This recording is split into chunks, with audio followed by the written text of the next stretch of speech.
አዱኛ ጉዌ ይባላል። የኤችኤል ጋርመንት የግል ማህበር ባለቤት ነው። ባለፉት የለውጥ ዓመታት መንግስት ባመቻቸለት የሥራ ዕድል ፈጠራ ተጠቃሚ ሆኖ ከራሱ ተሻግሮ ለበርካቶች የሥራ ዕድል መፍጠሩን ያነሳል። ከጥቃቅንና አነስተኛ ተነስቶ በተለይ ባለፉት 7 ዓመታት ከትንሽ ደረጃ ተነስቶ በለውጡ ዓመታት በነበሩት የመንግስት ድጋፎች እያሰፋ የመጣና እዚህ ቤት ላይ በ10 ማሽን በትንሽ ቦታ ላይ የጀመረ ተቋም ነው።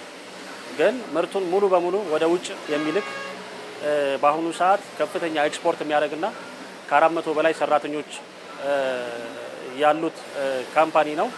ከፍተኛ የውጭ ምንዛሪም እያመጣ ያለ ካምፓኒ ነው። ባለፉት ዓመታት የብዝሃ ዘርፍ ኢኮኖሚ ትግበራው ለሀገር ውስጥ የሥራ ስምሪት በፈጠረው ድል ዜጎችን ተጠቃሚ ለማድረግ የተጀመረው ሥራ ፍሬያማ ወደ መሆን ተሻግሯል። በዚህም በበጀት ዓመቱ ባለፉት 6 ወራት በግብርና በኢንዱስትሪና በአገልግሎት ዘርፎች ለ2.6 ሚሊዮን ዜጎች የሥራ ዕድል መፍጠር ተችሏል። እስካሁን በግብ ደረጃም ይዘነው የማናቀው በአፈጻጸምም ፈጽመ ነው የማናቀው ግብ ነውና በዚህ በ6 ወር በድምሩ 2.6 ሚሊዮን ለሚሆኑ ዜጎች የስራ እድል መፍጠር ተችሏል። ይሄ በአንድ በኩል በሀገር ውስጥ አብዛኛውም የሀገር ውስጥ የስራ እድል ነው። ብዙ ጊዜ ዋና ትኩረታችን ብዝሃ ኢኮኖሚው የፈጠረውን እድል ተከትሎ የሚፈጠረው የስራ እድል ላይ ትኩረት አድርገን ነው እየሰራን ያለ ነው። ከዛ አንጻር 2.2 ሚሊዮን ለሚሆኑ ዜጎች የስራ እድል መፍጠር ተችሏል። በአማካይም 97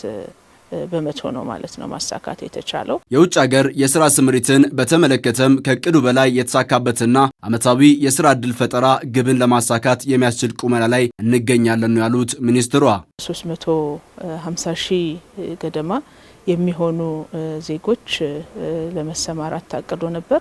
ከእቅዱ 101% ነው የተሳካው። ከእቅድ በላይ ለማሳካት የተቻለበት ነው ያለው።